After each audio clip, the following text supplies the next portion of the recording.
All right. Welcome, everybody, back to the Unpopular Playground. Thanks for listening to our podcast. And today we're going to continue our boundaries discussion, and we're going to focus on just general society, workmates, coworkers, the cashier at the store, everyone to stay. Not to sound like a broken record, but for me personally, kick things off, you got to ask yourself, why would you need boundaries in the first place? And if you are allowing yourself to get walked over, disrespected, mistreated by other people, whoever they may be, then you need to ask yourself why that's happening. And for me, it always comes back to because you're not putting yourself first. You're not loving yourself the way you need to love yourself. And you're not putting yourself first. Otherwise, you wouldn't let that happen. And I think that's a lesson that many of us have to learn at some point in our lives. So anyway, that's my take, but I want to hear definitely from you two ladies. And Jen, you want to Sure. your perspective on this? Absolutely. One of the things that I've learned early on was that all of your coworkers are not your friend. Hmm. You really have to, there's a distinct dynamic between we've already talked about your family and your close friends. But sometimes when you're at work, that involves your money and you're thinking about getting promotion and climbing up the ladder, especially when you're just starting a job. You could be new to that dynamic and you could be a threat to somebody else. Somebody sees you as competition and they have that term frenemy and they want to get close to you to either sabotage you or to just be in the know so they can always be one step ahead. It's almost like a game of passive aggressive chess. I think the best advice that I would have, especially if you're at work, be friendly, but not overly familiar. Everybody doesn't need to know your plans about what your ambitions are and what you're doing. You just do your best, do the best that you can do, and don't feed into the gossip.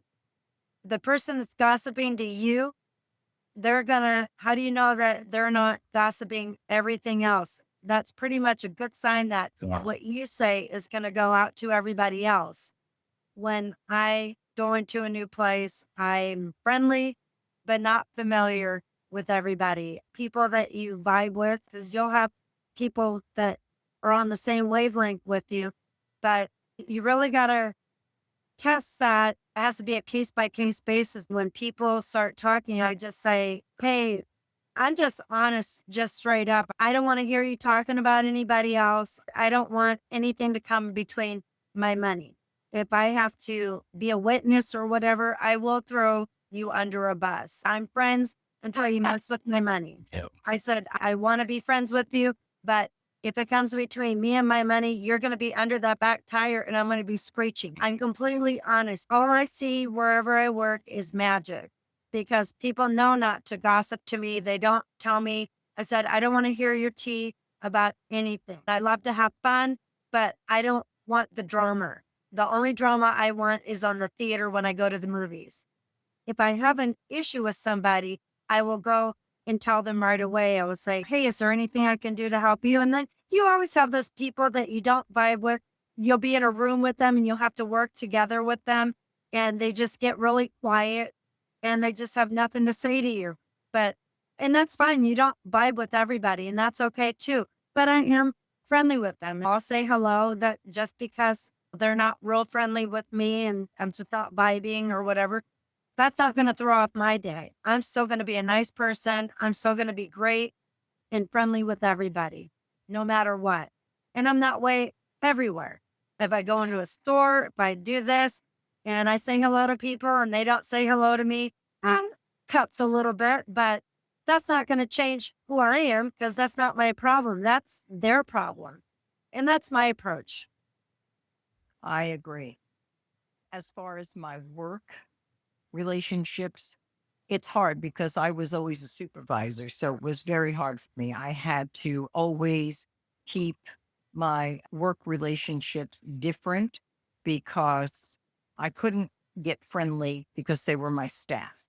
I always used to tell people when we're at work, I'm your boss. I'm not your friend.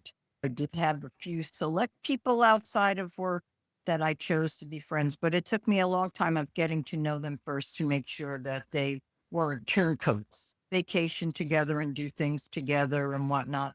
But it took a long time before we got to that point. My biggest problem in today's world is no matter where I go, people are so damn rude. I go to the pharmacy and I go, okay, for 3 weeks now, you've been telling me my prescriptions are being filled. And then I get a text and it tells me they'll be ready next week.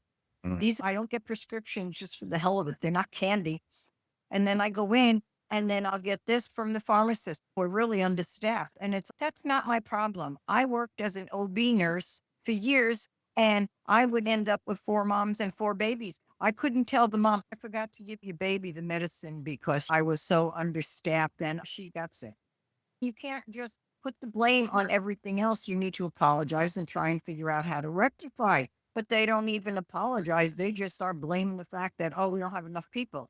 And they don't even, the look on their face isn't even sympathetic. Then you go someplace else to do something and somebody else is complaining to you about the fact that you're complaining to them. And it's just what happened to this world and the rudeness.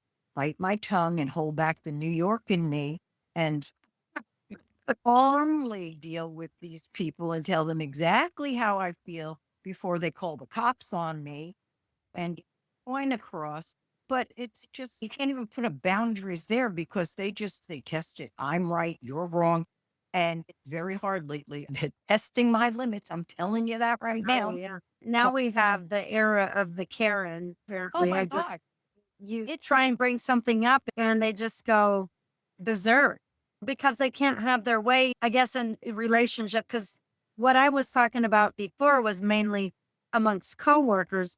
But yeah, when you're talking with customers, guests, and the people Yeah. that you have to work with in the business, and you have to hold a boundary with them because it's the job. It's okay. They're not allowed to cut the line, or you have to check for ID before you sell them something, or before they use their credit card because it's got to match up and they don't have something to be able to get what they want. And you have to enforce that boundary because it's the law. The louder they get is not going to change the law. No, but then you have to set your boundary because you don't want to end up in the back of that police car either. Oh, yeah, exactly. Are you like- worth going to prison for? No. But yeah, it's funny because I had a few really good friends from the time I started working where I was working, and they were like, I've never seen you be able to control yourself where you didn't use any 4-letter words when you were dealing with patients or donors or the staff. And I know it had to have killed you. And I'm like, that was my boundary. I was a be professional and that. But trust me, if I met them out in the street, oh my God, they would have gotten the wrath. But this is my boundary and this is how I deal with it. But I will tell you, I've had staffs that were like, they would write me up because I was mean because I made them follow the rules. And then I would have other staff that would say, because when people would hear that they were going to be working with me, they would be scared to death. And it was, I can attest for you, Debbie. I love yeah. working with you. And I can say what the best thing about working with you was when I first met you, you let your boundaries out right away, like how I do. I said, I asked Debbie, can I borrow you? No, here, let me tell you things. You don't touch my canteen, you don't touch my pens, and you don't touch my phone. And Yep, we're or going to my be just fine. yeah, That's good. And yeah, but that was Good. and she said it all out in the beginning. I was like, okay, now I know. And we And- were cool. okay. So in other words, they're writing me up because I made them do their job. I go, so why am I sitting here? Oh, yeah. I I've had that before. call me back when it's a real violation and I'd walk out of the office. But this is how it goes. This is how people are today. If you don't want me to do my job, then fire me now and I'll go to court and I'll sue you and I'll just live happily for the rest of my life on that money. A lot of the guest complaints, a lot of frequent ones, not just for myself, but really a lot of people, is basically for doing our job, like you said. Yeah. It's okay. They're complaining about me because I was enforcing your policies. Right. It's ridiculous. But the problem is you've got two different groups of people out in society today. You've got the younger generation who has never grown up with manners, and the only way they talk to other people is on computers. So there's never been ways of communicating and using manners and stuff as opposed to our generation, like Well, your 40s and whatever else, where I don't know how. so it's like the clash of the titans.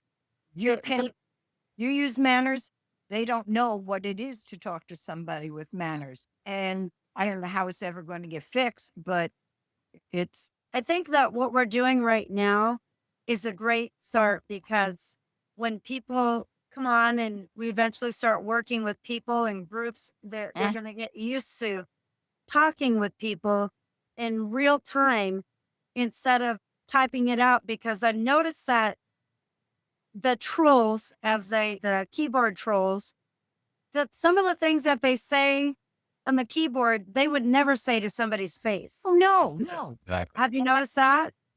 not at all. So if they can learn how to communicate in person, they'll be able to get those frustrations out in a more effective way to where they can feel like they're getting their needs met and not have to worry about being throat punched. And that's how we're going to break down those boundaries. Do you have any final thoughts, Ramon? Yeah, thanks. I'm kind of waiting to get in there. I know. You guys had some great things to say, but I'll end it on this. Jen, when you met Debbie, Debbie pretty much laid down the law. How many, if you put 100 people in a room and told them that story, how many of them would have been willing to do that? Probably not most, because like we've been talking about, most of us weren't really taught boundaries. That's a life lesson that a lot of people have to learn. But that comes back to Jen earlier before we started the show. We're talking about how you found Carl Jung. Okay. Yeah. And we'll probably get more into Carl Jung's work later on, Yeah. but he's all about being self-aware, discovering thyself, right? So if you don't have any self-awareness, you don't have any self-respect, people are going to treat you the way you treat yourself. That's the big thing. We can ring that bell because that's just how it is. If you don't treat yourself with respect, then you can't expect other people to give you that same respect you want if you're not giving it to yourself. Exactly. Yeah. So Debbie was able to lay down the law, you know what I'm saying? Because those were her boundaries. She wasn't being mean about it. This is her respecting herself, her space, her boundaries, and other people are going to follow. So I think that's a key that hopefully helps people. I think it's helpful for and respectful to other people too, because if I know what's expected of me, then I don't have to wonder and guess. She told me. So it's so much easier that way. And it makes it very easy to follow along because I know where I stand now. Yeah. And I did that with all my new employees when I got a bunch of them that their first day was starting with me. And they would be like, I'd see them and they had that deer in the headlight look. And I'm like, okay, I know you've already probably heard all the things about me that I'm the evil witch and that, but I'm going to tell you one thing. I'm the nicest person you will ever meet. All I ask is that you read the manual. I want you to do exactly what you signed in the manual saying you will do. And just do everything by the book. And if you do that, we'll have no problems. But if Well, you do, then yeah. then I'm going to talk to you. And that's it. And at the end of the day, they would go, oh, you're not as bad as they said you were. Yeah. And the best thing, Debbie, was that you had everybody's back. If we were doing our job and the guests or the patients were mean to us or just unreasonable, Debbie always had our back when people weren't there. So it's not, this is above my pay grade. Debbie helped, and Debbie always had my back, and she supported us, and that does wonders. That's all I have to say. It was great. Our We will. next podcast, Yes, we will. I have to say goodbye Good until the goodbye. next time. Till the Until next next time, time, somebody will guys. have to come back. All Yeah. right, bye. Hi, See ya. Jen. I'll see you on Sunday. Yes, All I will right. see you Take Sunday. care, guys. Be safe.